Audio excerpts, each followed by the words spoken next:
Membicarakan sosok sekaliber Gus Dur memang tak ada habisnya. Kiai yang pernah menahkodai Indonesia ini memang menjadi teladan karena jejak-jejak yang telah ditorehkan. Bahkan selepas kepergiannya pun, dirinya selalu menjadi perbincangan lantaran sepak terjangnya yang berani dan selalu berpihak pada yang lemah. Ada banyak catatan yang mengurai bagaimana beliau mampu menjadi oase di tengah gejolak dan gemuruh yang terjadi. Nah, kali ini kita akan mengulas tentang sepak terjangnya yang tak banyak orang ketahui, tentang lelaku beliau yang memang dirahasiakan dari khalayak. Ya, dalam hal-hal sosial, kebaikan-kebaikan dan teladan semasa hidupnya tidak ingin diketahui banyak orang. Baginya, berbuat baik tak butuh pengakuan publik. Pada salah satu ceramahnya, saat haul Mbah Ibrahim Asmorokon di Tuban, Kiai Haji Marzuki Mustamar menuturkan tentang teladan dari Gus Dur yang tak banyak orang ketahui. Kiai Marzuki, sapaan karibnya, menuturkan kisah-kisah bagaimana lelaki yang terlahir dengan nama Abdurrahman Ad-Dahil itu tidak ingin kebaikan-kebaikan yang dilakukannya diketahui banyak orang. Berikut kisahnya. Semasa hidupnya, Gus Dur pernah terlihat kontras dengan Kiai Haji Maimun Zubair.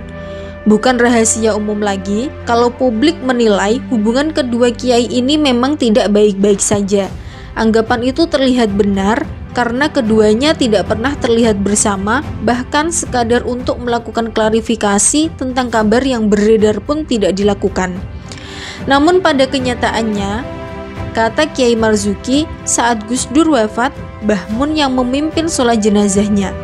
Pun saat peringatan 1000 hari Gus Dur di Tebu Ireng Jombang, Mbah Mun yang memimpin tahlil. Dan pada saat itu pula, Mbah Mun bercerita banyak tentang fakta yang sebenarnya, tentang dirinya dan Gus Dur semasa hidupnya.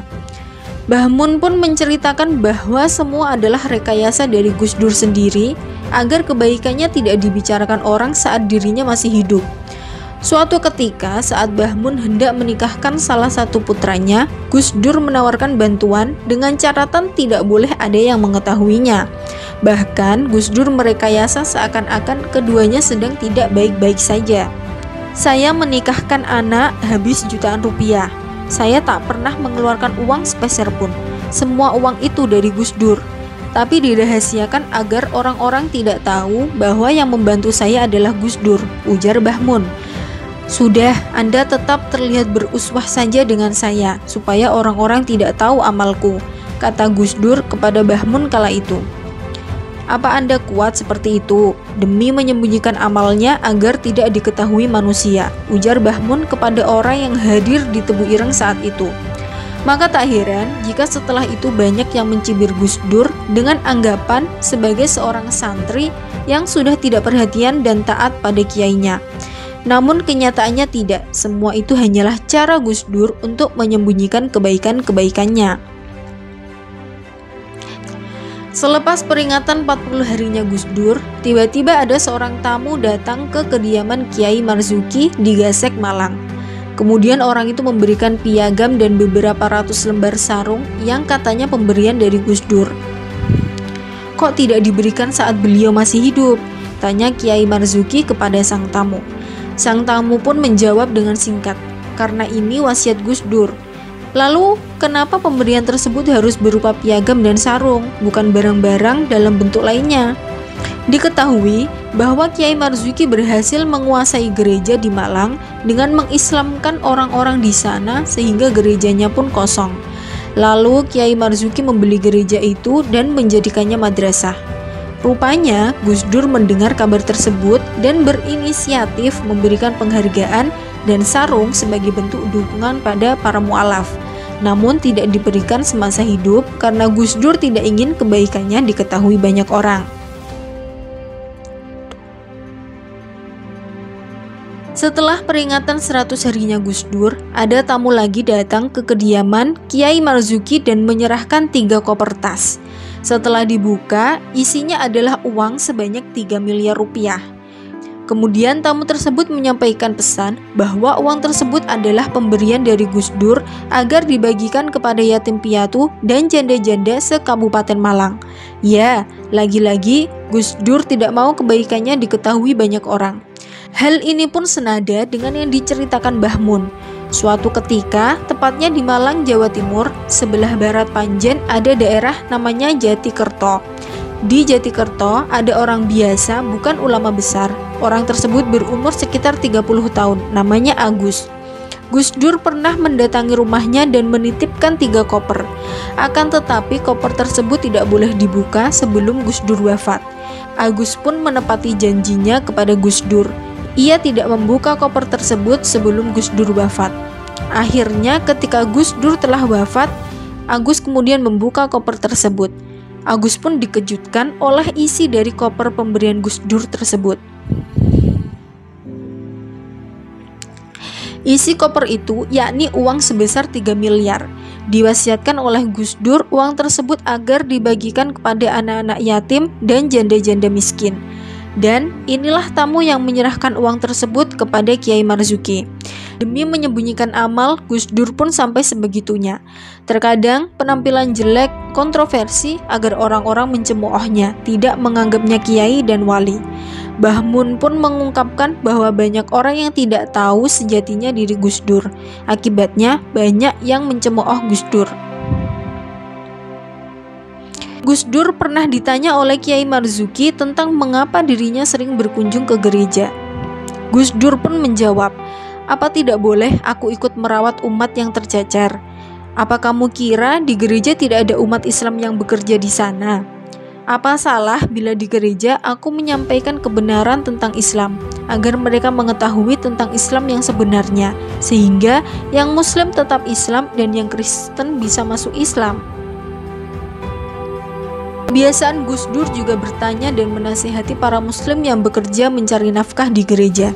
Ya, Gus Dur menjelaskan kepada Kiai Marzuki bahwa dari satpam hingga tukang bersih-bersih di gereja itu adalah saudara-saudara kita, umat Islam yang mencari nafkah untuk memenuhi kebutuhan keluarganya. Begini loh Marzuki, di gereja itu satpamnya Islam, cleaning service-nya Islam, di gereja itu tukang kebunnya juga Islam. Lah, saya mau diundang ke gereja, nanti habis ceramah saya punya kesempatan merawat imannya satpam tadi. Kamu masih Islam kan? Kuatkan keislamanmu. Begitu cara Gus Dur menasihati umat Muslim agar tetap menjaga keimanannya. Jadi, tujuan Gus Dur ke gereja bukan mendukung gerakan kristenisasi, melainkan menyampaikan dakwah Islam dan merawat umat yang tercacar. Perbuatan yang sangat baik, namun rawan fitnah. Oleh karenanya, Gus Dur selalu dituduh liberal dan mendukung gerakan kristenisasi. Setelah kejadian bom Bali, Gus Dur sangat sedih dan bingung memikirkan kondisi keamanan umat Muslim yang ada di sana.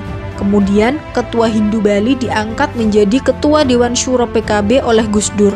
Keputusan ini ditentang banyak orang dari kalangan NU sendiri. Tapi Gus Dur tak bergeming, ia tetap pada pendiriannya. Fakta yang mengejutkan adalah respon umat Hindu di Bali pada umat Islam tetap baik-baik saja, terutama Nahdiyin, selepas kejadian bom Bali tersebut. Kemudian, saat Kiai Marzuki hendak berceramah pun cukup menunjukkan kartu anggota NU. Beliau pun aman berdakwah. Kabarnya, ketua umat Hindu itu pun akhirnya memilih masuk Islam di kemudian hari. Sepeninggal Gus Dur, banyak sekali ditemukan bangunan masjid dan tanah wakaf yang berasal dari pemberian beliau. Tersebar di beberapa daerah hingga luar pulau, bahkan sampai ke negeri kincir angin Belanda. Maka sebab itulah Gus Dur begitu dekat dengan tokoh-tokoh non-muslim demi melancarkan strategi dakwahnya, termasuk meloloskan izin pendirian masjid di Belanda yang bahkan takmirnya adalah putra Ketua Korcap Banser Kabupaten Malang. Itulah sekelumit kisah tentang guru bangsa yang tak lelah menegakkan nilai kemanusiaan. Beliau telah mengajarkan kita semua bahwa lebih baik dianggap buruk tapi kenyataannya baik daripada dianggap baik tapi kenyataannya buruk.